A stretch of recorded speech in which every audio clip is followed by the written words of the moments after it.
Shalom Sobat Muda, dimanapun engkau berada, senang bisa berjumpa kembali bersama dengan saya, Pastor Fanny Paindong, dalam program Giving My Best dengan judul Brighter.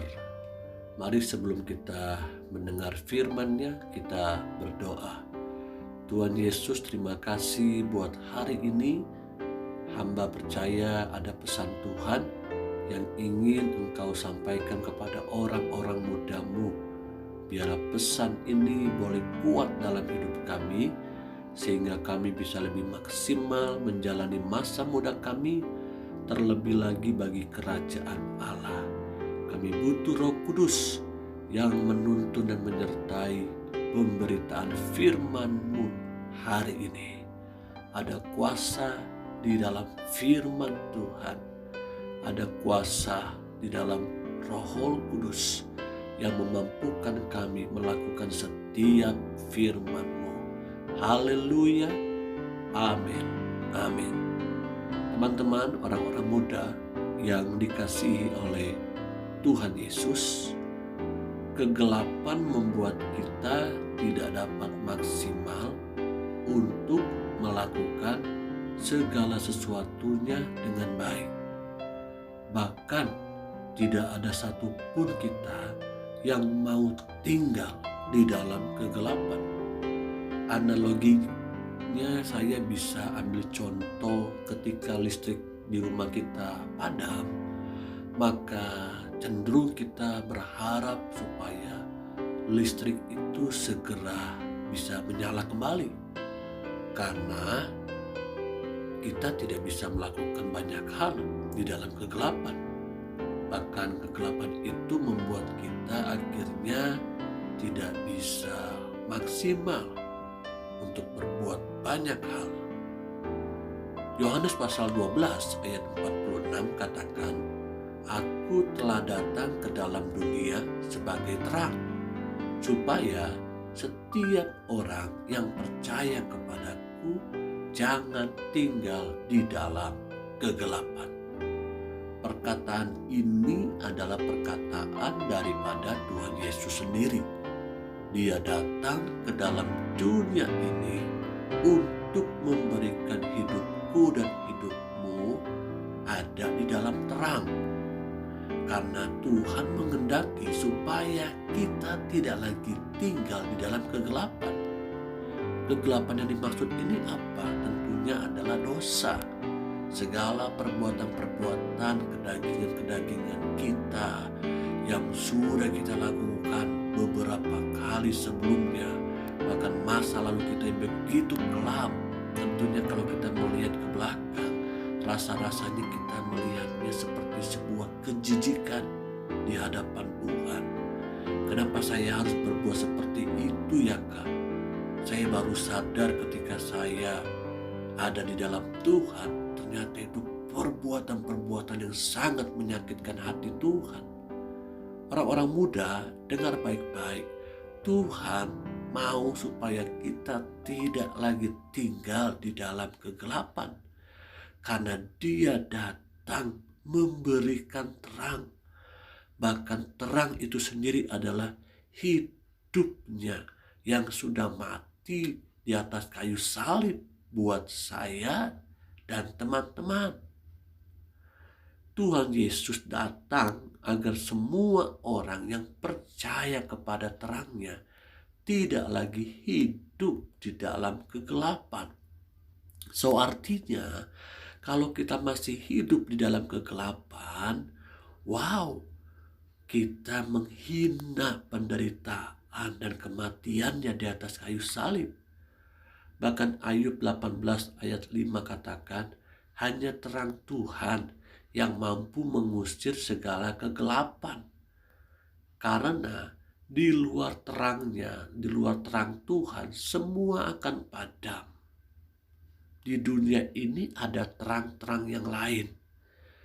Ayub katakan terang-terang yang lain itu adalah terang daripada orang-orang fasik. Hari-hari ini terang apa yang sedang menyinari hidup kita? Terang Tuhankah yang kita ikuti atau terang daripada orang-orang dunia ini. Karena nyatanya terang-terang dari orang-orang dunia ini itu sifatnya hanya sementara. Bahkan sifatnya hanya menjadi penghibur bagi kita, menyenangkan keinginan-keinginan daging kita. Tapi terang Tuhan itu menyingkapkan segala sesuatu yang tersembunyi, bahkan membuat daging kita itu tidak nyaman, membuat hidup kita terbongkar dari segala tabiat-tabiat, dari segala kedagingan-kedagingan kita. Inilah terang daripada Tuhan itu sendiri. Hiduplah di dalam terangnya Tuhan, bukan terang dari orang dunia ini. Yang pertama, terang diciptakan untuk manusia oleh Tuhan agar kita dapat hidup.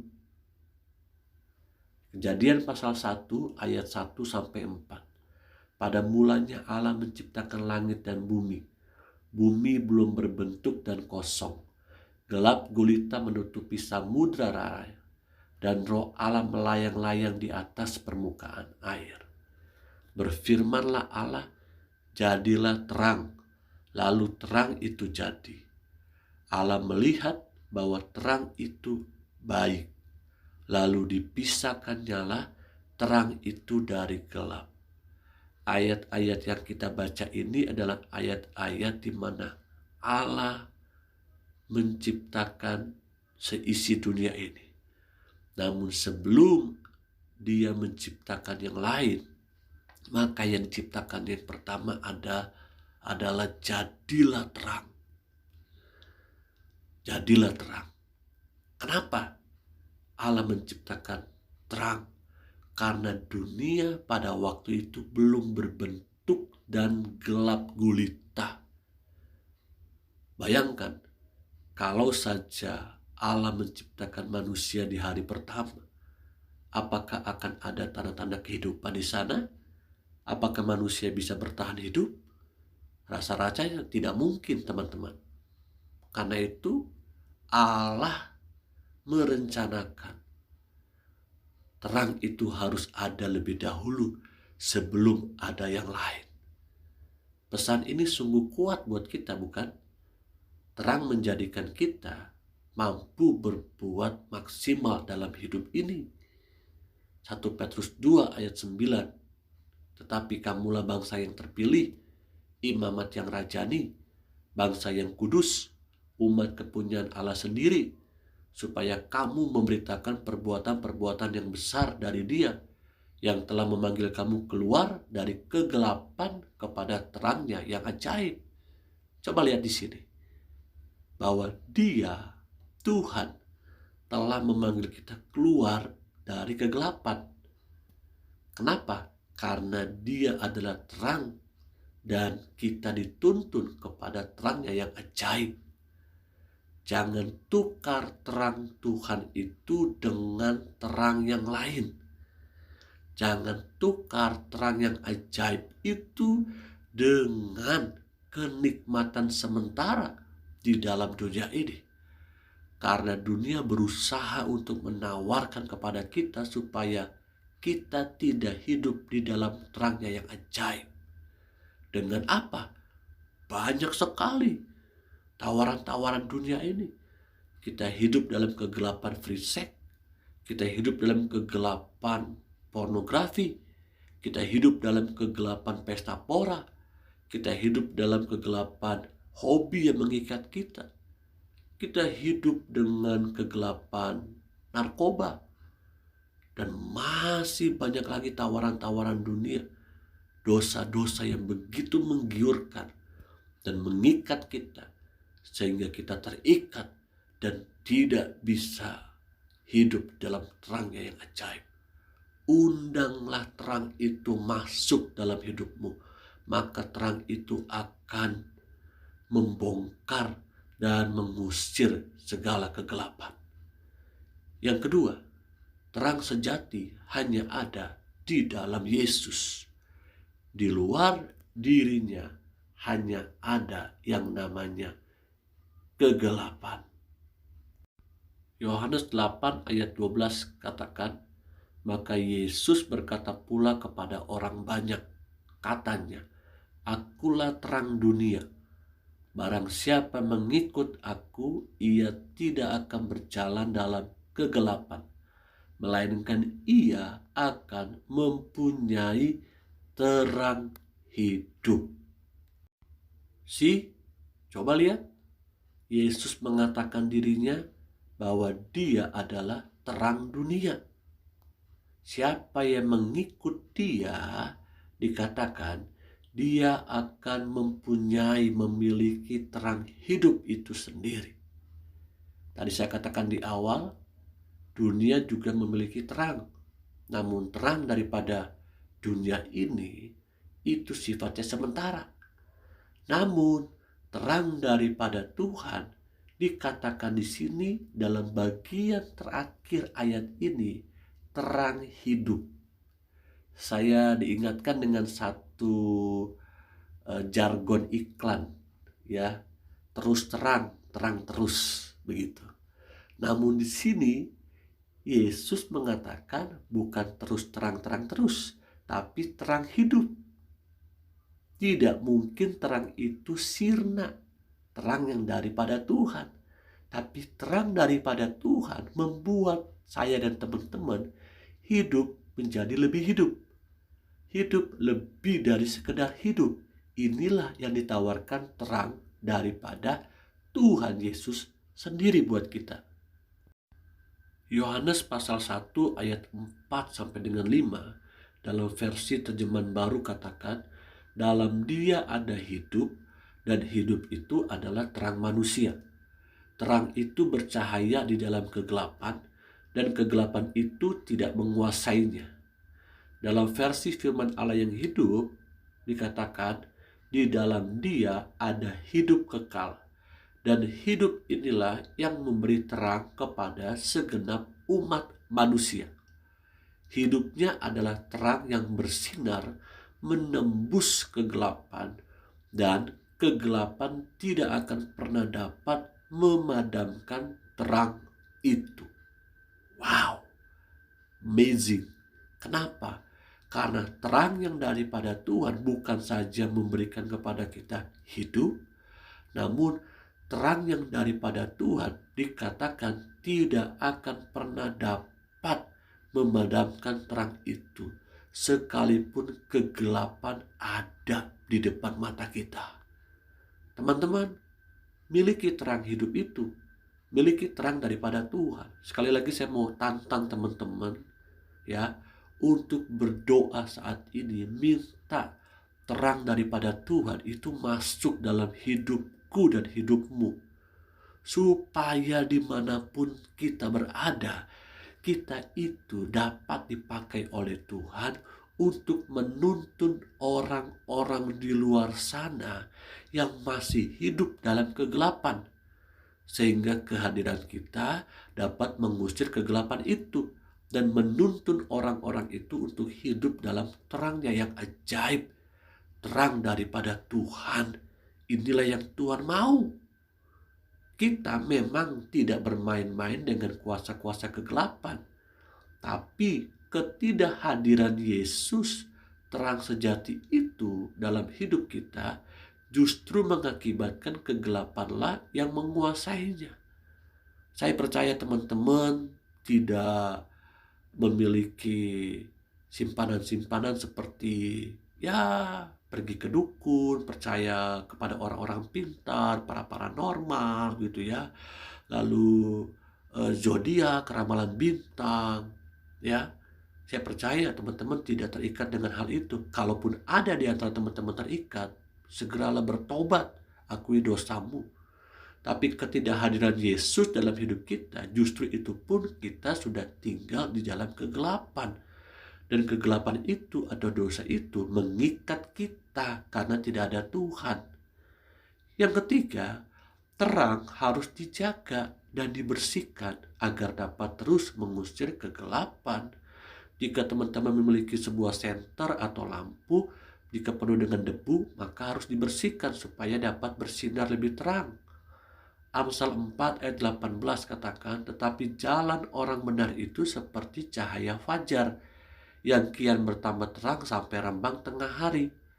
Amsal 13 ayat 9, terang orang benar bercahaya gemilang, sedangkan pelita orang fasik padam. Kembali dikatakan di dalam ayat-ayat ini, terang Tuhan membuat kita semakin hari semakin terang. Sampai rembang tengah hari, bahkan terang daripada Tuhan yang tinggal dalam hidup kita, itu bercahaya gemilang. Sedangkan terang atau pelita daripada orang fasik itu segera padam, tidak bertahan lama, sifatnya sementara. Apakah teman-teman bersama-sama dengan saya hari-hari ini? Terang kita itu semakin terang dan semakin terang. Sehingga orang atau teman-teman kita ingin mengetahui lebih lagi. Kenapa sih kamu kok sepertinya beda ya dengan hari-hari yang lalu? Kenapa sih saya lihat kamu itu bisa tetap kuat, bisa tetap on fire di tengah-tengah pandemi ini? Kamu masih bisa produktif, kamu bisa tetap enjoy, tetap bisa menguatkan. Kita yang lemah ini, kamu masih tetap bisa bersuka cita. Apa rahasianya? Rahasianya adalah karena ada terang yang ajaib itu, Tuhan yang tinggal dalam hidup kita. Amin. Terang akan semakin bersinar jika tidak ada yang menghalanginya. Setuju ya teman-teman ya? Terang kita akan semakin bersinar yang dari Tuhan jika tidak ada yang menghalanginya. Pertanyaannya, apakah ada yang dapat menghalangi terang itu untuk tidak bersinar? Jika ada, apakah yang harus saya dan teman-teman lakukan? Tentunya ada, ya, tentunya ada. Seperti tadi saya katakan, senter ya atau lampu kita tidak bisa bersinar lebih maksimal karena mungkin kotor. Ada debu yang melekat di situ, ada kotoran-kotoran yang lain. Makanya lampu atau senter itu harus dibersihkan, dilap supaya bisa lebih maksimal ya untuk menampilkan cahaya. Demikian dengan hidup saya dan teman-teman, supaya terang Tuhan itu bisa maksimal bersinar dalam hidup kita, maka kita perlu dibersihkan. Dibersihkan dari apakah? Ya, dibersihkan dari segala perbuatan-perbuatan daging kita. Di mana kita bisa melihat perbuatan-perbuatan daging kita? Di dalam surat Galatia pasal 5 ayat 19 sampai dengan 21. Teman-teman coba lihat saja di dalam ayat-ayat itu. Apakah dari sekian daftar ayat-ayat yang menampilkan perbuatan daging, kita memiliki 1, 2, 3, 4, atau lebih daripada itu? Kalau iya, maka semuanya harus dibersihkan supaya tidak menghalangi terang itu bersinar. Mazmur 119 ayat 105. Firman-Mu itu pelita bagi kakiku dan terang bagi jalanku. Dalam versi yang lain, firman-Mu adalah lampu yang menerangi jalanku supaya aku jangan jatuh. Jadi kita dapat dibersihkan dari segala perbuatan-perbuatan daging itu lewat firman-Nya. Makanya setiap hari kita harus membaca dan merenungkan firman-Nya. Karena firman itu akan bekerja dalam hidup kita untuk menolong kita memahami kegelapan-kegelapan apa yang perlu kita tinggalkan. Dengan kuasa firman kita juga bisa melawan tipu daya iblis. Seperti Yesus waktu dicobai oleh iblis di padang gurun. Yesus berkata, ada tertulis, karena firman mengusir tipu daya iblis. Matius pasal 19 ayat 16 sampai dengan 26 ada cerita tentang orang muda yang kaya. Kata orang muda itu kepadanya, ini dalam sebuah cuplikan, semuanya itu telah kuturuti, apalagi yang masih kurang. Itu dalam ayat 20. Nah, lihat di sini. Pikir orang muda itu bahwa dirinya sudah bersih dengan jalan hidupnya, karena dia sudah melakukan semua hukum Musa dikatakan. Namun ketika Yesus berkata kepada orang muda itu, masih ada yang kurang. Jualah harta milikmu. Lihat ya, jualah harta milikmu. Orang muda ini pulang dengan hati yang sangat sedih. Mungkin dia juga kecewa. Kenapa? Karena ekspektasinya itu berbeda dengan apa yang dia inginkan. Mungkin dia berharap Tuhan Yesus akan memuji dirinya karena dia sudah sempurna. Nyatanya dia masih belum sempurna. Ada yang mengikat masa mudanya, yaitu hartanya sendiri.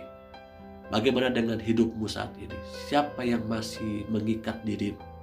Harta di sini bukan hanya bicara materi, tapi harta di sini bisa saja hobimu, bisa saja pacarmu, bisa saja mungkin perbuatan-perbuatan kedaginganmu yang sulit engkau tinggalkan karena begitu mengasihkan masa mudamu, dan tanpa engkau sadari itu sudah mengikat engkau sehingga terang yang ajaib itu tidak bisa maksimal ada di dalam dirimu.